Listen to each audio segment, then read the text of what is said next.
Tonight on Cronkite News, the Diamondbacks showed up and they showed out to force a Game 7 against the Phillies, what this historic run means for both clubs. Plus, the NBA season is back in action as the Suns kick it off in San Francisco against the Golden State Warriors. And the latest updates on the homeless encampment known as The Zone, what the city of Phoenix is saying about its upcoming deadline to clear it.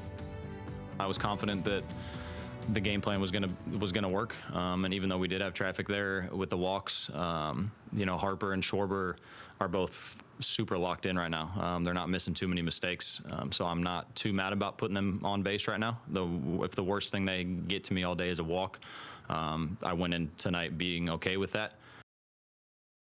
To Cronkite News, I'm Matt Venezia. And I'm Jeff Hinkle. Thank you for joining us. That was Merrill Kelly right there, who was lights out for the Diamondbacks in Game 6, shutting down the high-powered Phillies offense and holding them to just one run while striking out 8. Yeah, Matt, Kelly is the pride of Desert Mountain High School in Scottsdale and ASU. His performance was key in the D-backs forcing a Game 7, which they're currently playing in Philadelphia right now. And get this, Jeff, the Phillies are playing in their first Game 7 in their 140-year franchise's history. Yeah, that's crazy, Matt. And this is only the second Game 7 for Arizona, who last played in one in 2001, the year they won the World Series.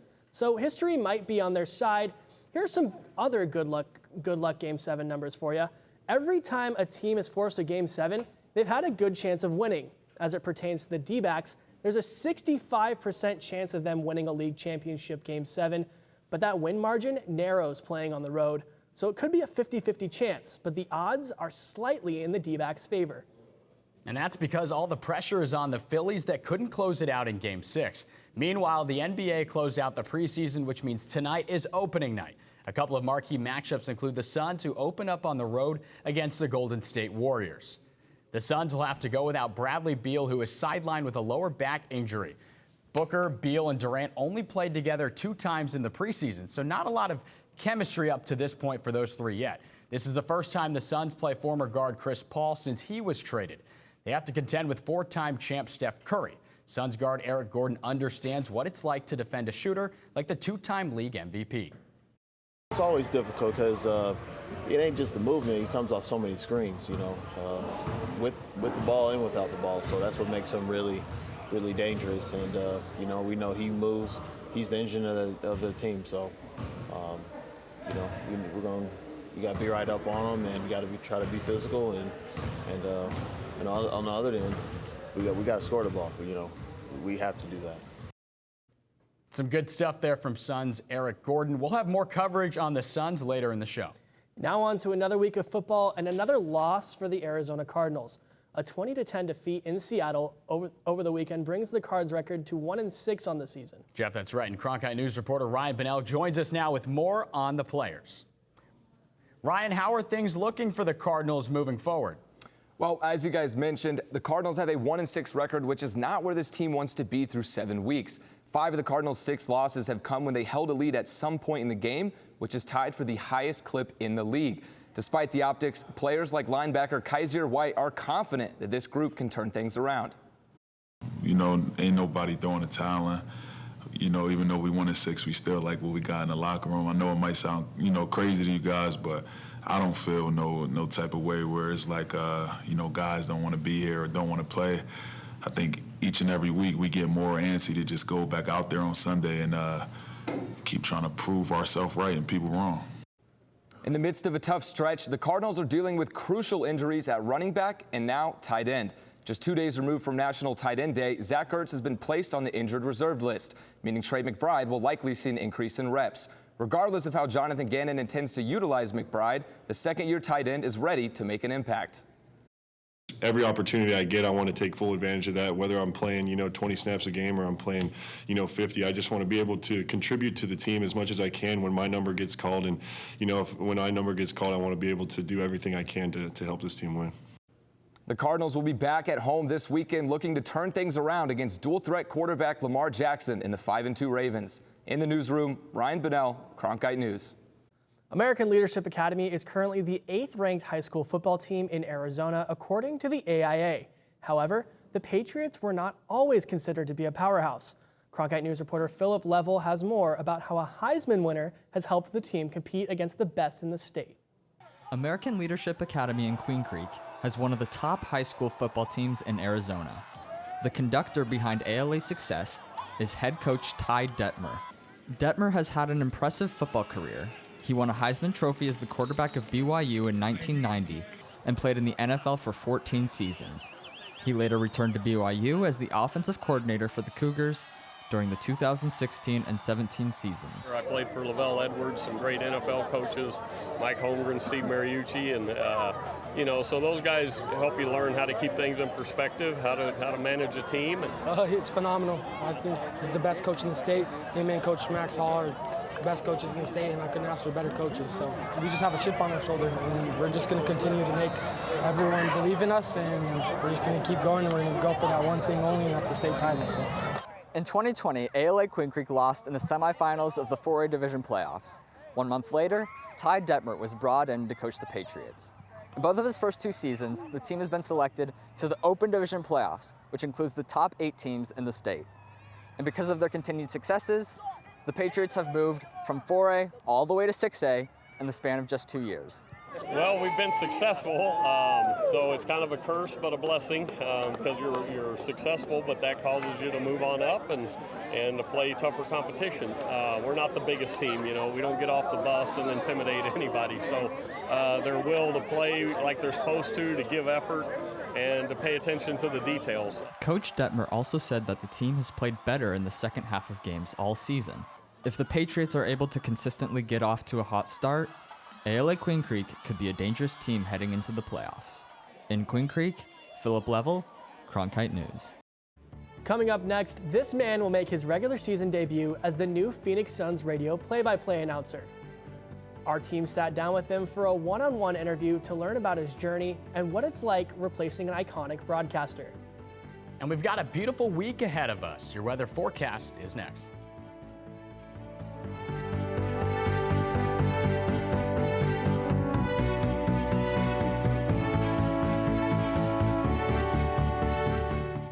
ASU's one and only student-run radio station, Blaze Radio, provides students with opportunities to cover a variety of topics.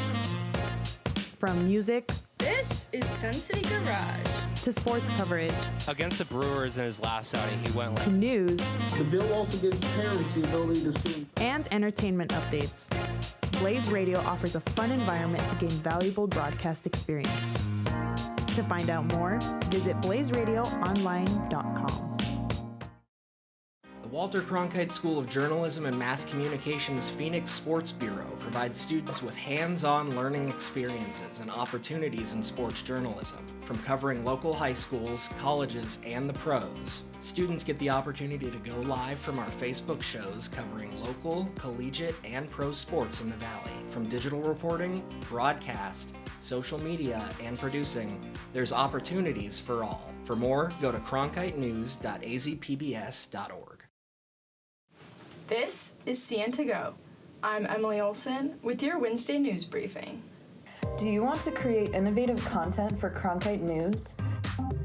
Do you enjoy listening to podcasts? Then CN to Go is for you.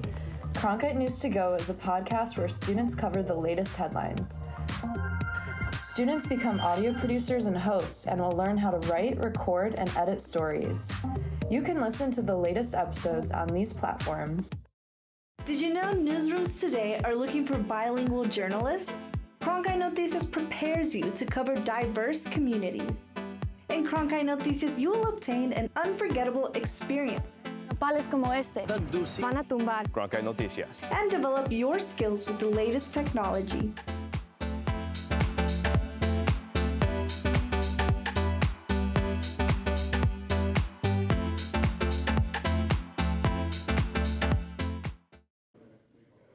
Welcome back. If you've lived in the Valley for the last few decades and you're a Suns fan, you've probably heard of broadcasting legend Al McCoy and him calling the Suns games. And after more than 50 years, McCoy has finally retired and he's ready to pass the torch.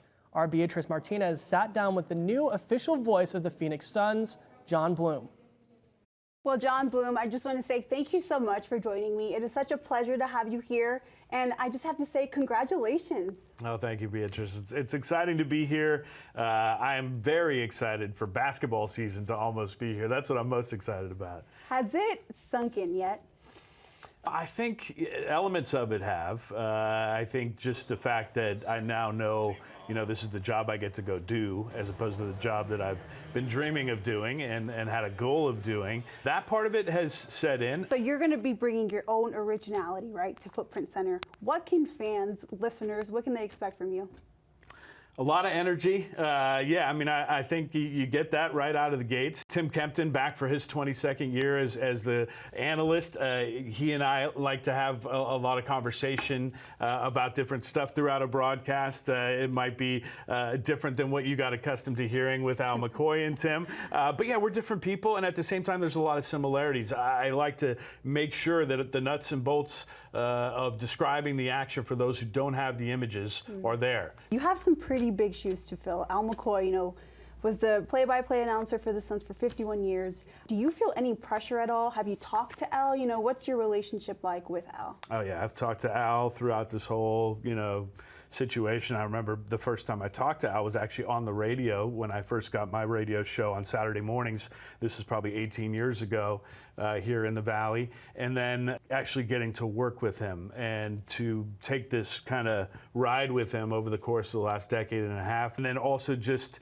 how he has handled himself through everything, through good and bad, through the 7 seconds or less days when I first started with him, hosting the postgame show and watching Steve Nash, the maestro, and go to work. At that time, I was trying to figure out the transition from going from Suns fan, which I had been since I was 13 years old, to then being on the broadcast and having to be a Suns professional broadcaster. And I learned from him, what to do and what was appropriate. And then obviously to defer to him and to understand his impact within not just the walls of the arena, but the entire community and the Valley, and anybody who's ever been a Suns fan anywhere on the planet. It's amazing. Well, thank you so much, John. It's been a pleasure. Congratulations again. And I just want to say best of luck to you in the rest of the season. And we'll be looking forward to hearing your voice full time. Well, thanks for having me. Thanks for the congrats, and best of luck to you as well. Thank you.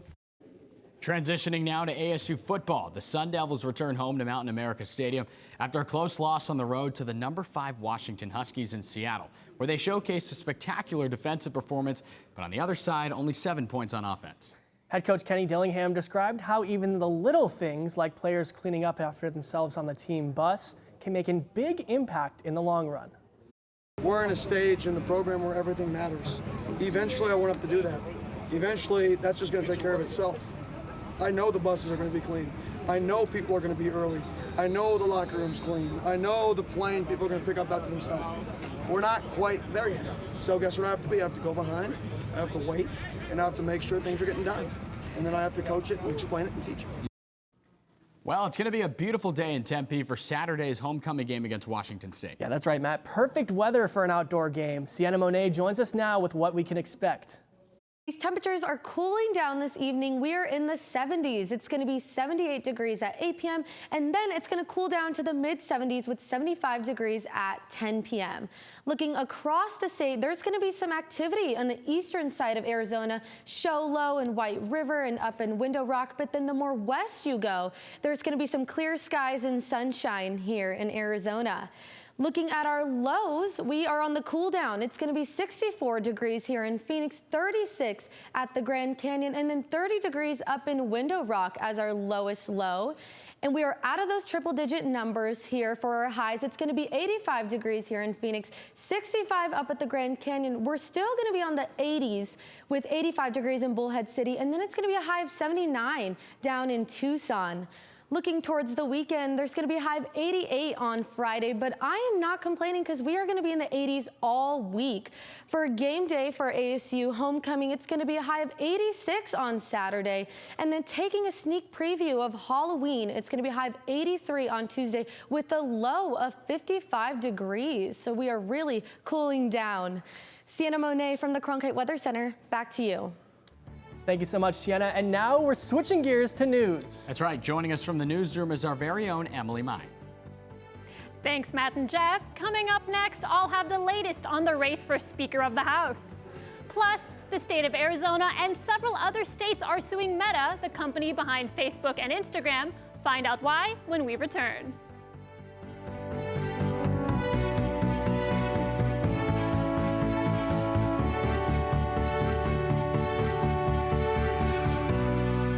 Three, 2, 1.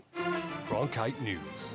Get real professional experience in areas such as reporting, broadcast editing, and behind-the-scenes production, such as technical director and audio. Kill the mics. Or go out in the field and cover important local stories. We learn and master the English language. In a fun, welcoming atmosphere. Cronkite News. The future starts now. Here at the Walter Cronkite School, students produce award-winning content that focuses on health disparities in underserved communities and how to turn things around. In Cronkite News and Cronkite Noticias, students cover stories that affect people of color, the LGBTQ+ community, people with disabilities, and others across the Southwest. We highlight big problems that are often overlooked in communities that are underserved. Those stories not only inform and educate people about the challenges, but we work hard to highlight potential solutions. In the Cronkite Agency, students work to connect with community members through social media campaigns in English and Spanish. Being a Hispanic myself, it's nice to be able to give back to my own community.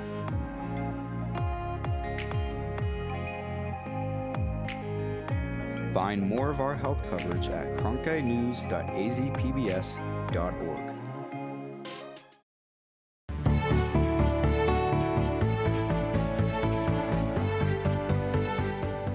I'm Emily Mai, and here are the latest news headlines. The latest nominee for Speaker of the House has dropped out of the race. Representative Tom Emmer was selected earlier today after multiple rounds of voting behind closed doors. Emmer still needed to win a full House vote, which some say was unlikely. And just hours after being nominated, he's dropped out. It's been 3 weeks since the former Speaker, Kevin McCarthy, was ousted. Donald Trump's former campaign lawyer, Jenna Ellis, becomes the latest to plead guilty over efforts to overturn his 2020 election loss in Georgia. Attorney Ellis is the fourth defendant in the case to enter a plea deal with prosecutors. Today, Ellis tearfully expressed to a judge in a Fulton County courtroom, saying that she looks back on that time with, quote, deep remorse. What I did not do, but should have done, Your Honor, was to make sure that the facts the other lawyers alleged to be true were in fact true. In the frenetic pace of attempting to raise challenges to the election in several states, including Georgia, I failed to do my due diligence. I believe in and I value election integrity. If I knew then what I know now, I would have declined to represent Donald Trump in these post-election challenges. I look back on this whole experience with deep remorse. Meanwhile, Trump's former fixer, Michael Cohen, testified against him today in a New York courtroom, where Trump is facing a civil trial. Cohen testified that Trump told him to arbitrarily boost his assets. Trump is accused of duping banks and others by inflating his wealth on financial statements. Trump has denied any wrongdoing. Arizona and 32 other states are suing Meta, claiming its social platforms are addictive and harming children's mental health. The states say Meta deliberately created features on Instagram and Facebook that addict children to the platforms. The lawsuit also claims that Meta Platforms Incorporated regularly collects data on children under 13 years old without parental consent, a violation of a federal law. Meta says it has introduced dozens of tools to, quote, support teens and their families. The city of Phoenix says it will meet a deadline to clear out The Zone, a large homeless encampment downtown. Maricopa County Superior Court says the tents must be gone by November 4th. Late last week, the city said 12 blocks had already been cleared, and the remaining 3 will be cleared by the deadline. Reporter Denzen Cortez spent time with a woman trying to help folks who call The Zone home and says clearing the area is just the beginning. Tomorrow morning, can I go take that motel? Can I meet up with you and go to the motel? What we need to focus on first is the housing plan. If we can't, I can't get you any hotel if we don't focus on the housing plan first. For the last 2.5 years, Nettie Reed has been waking up before 4 a.m. once a week to commute to downtown Phoenix. Good morning. But her job is a little different from mine and yours. You see, Reed is a social services navigator, not just any navigator, one working directly in the zone. My goal is to get, as you noticed, the whole time I've been out here, I'm talking about housing. Reed and her colleagues work at the Human Services Campus, a group of about a dozen nonprofits serving those who are experiencing homelessness in Phoenix. Does it hurt when you engage with clients and you get one of your clients to pass away and you found out and you have a relationship with that person? The client's just not my clients out here. And I tell them that, you know what I mean? Y'all like my friends. It's the eye-opening reality of living in the zone, a harsh reality for many. Yeah, it's kind of tough mostly, like, you know, there's a lot of drugs and stuff. There's like a lot of violence. While speaking to individuals from the zone, I met a woman named Jessica who went by Star and was invited inside her tent to discuss the everyday life of living in the zone, where she shared what it's like to walk a day in her shoes. It's a little mentally challenging. It's emotionally frustrating sometimes, you know, especially when you have like difficulties, you know, like not being able to take a shower every day, you know, not having electricity every day, you know, the things like having simple things like AC, things that we take advantage, you know, of in our daily lives. Jessica's among many others here who call this place home. But with a recent ruling by Maricopa County Superior Court Judge Scott Blaney, the city has now until November 4th to completely clear the area, which will leave about 400 people here who call this place home without a home. We don't know where we're going to go, you know what I mean? We don't know what opportunities they have for us to do. We don't know what options, you know, they have for us. You know I'm going to do it. You know I'm going to do it, baby. All right, sugar. But for Nettie Reed, she'd rather not see people still on the street. Because my thing is, I want to see you get better. I want to see you do better. I don't want to see you have to stay in a tent and feel like nobody's there to support you.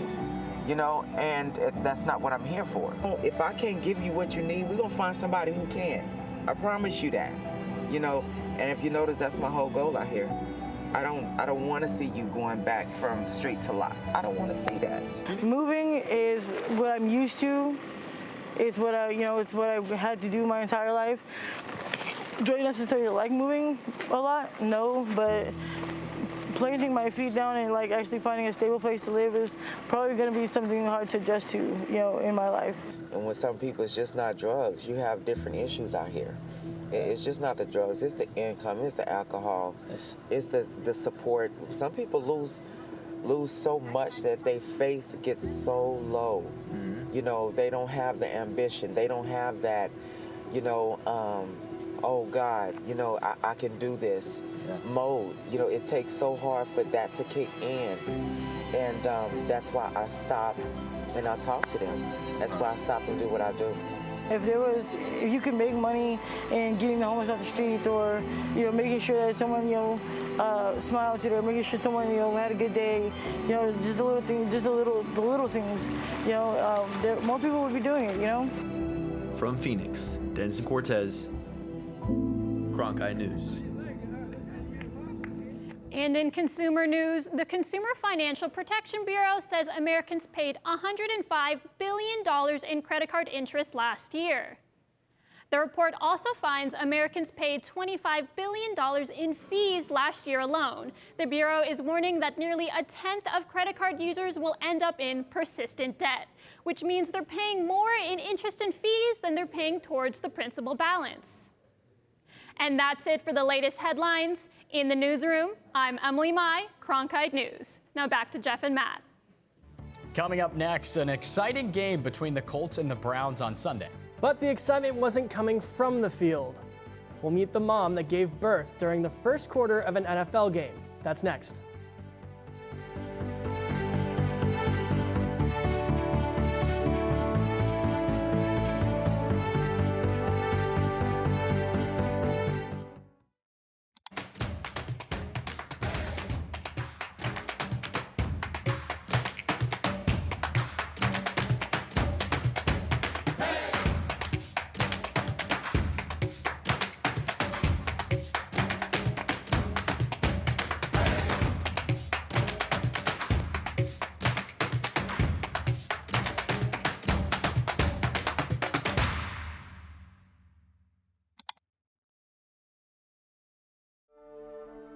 Find out what's on Arizona PBS at azpbs.org/schedule.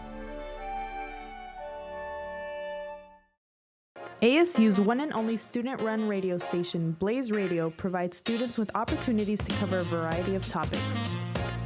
From music, this is Sun City Garage, to sports coverage, against the Brewers in his last outing, he went to news. The bill also gives parents the ability to see, and entertainment updates. Blaze Radio offers a fun environment to gain valuable broadcast experience. To find out more, visit blazeradioonline.com. There was a very exciting game over the weekend. The Browns pulled out a victory against the Colts. But Matt, there may have been more excitement off the field when a pregnant fan went into labor.